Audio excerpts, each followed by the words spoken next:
সেনের খুলছে শাড়ি, সে ধরে দুঃশাসন। দায় ছিল যার গর্জে ওঠার, নিচু মাথায় সে পাঁচজন।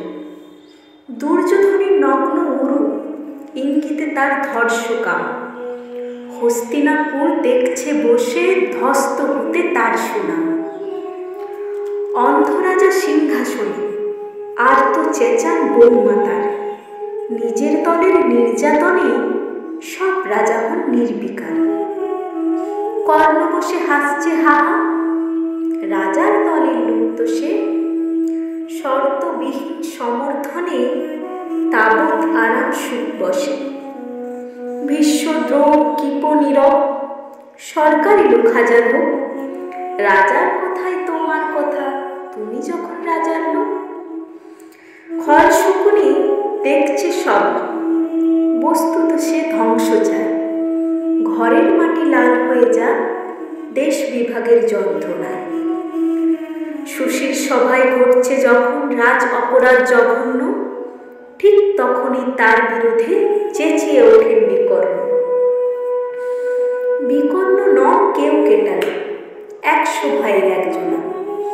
তেমন করে এর আগে কেউ তার কথাটাই জানত না। যৌতুক গৃহে কারে বিড়াল, অন্তত তা নেই লেখা।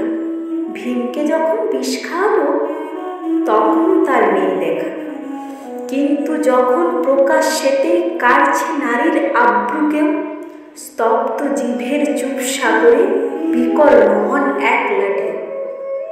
চেঁচিয়ে ওঠেন রাজার কুমার যুবরাজের বিরুদ্ধে। মহাবলী পাণ্ডবেরও তখন গলায় সে সুর নেই। রাজাও যখন নীরব থেকে সায় দিয়ে যায় ধর্ষণের, ঠিক তখনই সমস্ত যুগ বিকর্ণদের স্বর শোনে। আমরা যারা কিচ্ছুটি নই, একটি মোটে ভোট কেবল। অত্যাচারের সামনে এলে সঙ্গী শুধু চোখের জল। পোষ্যভাবে যাব না যেবার, অন্ধ এবং নিকর্ণ। প্রার্থনা থাক আমরা যেন একবার হই বিকর্ণ। মরার আগেই হতেই হবে রাজসভায় বিকর্ণ।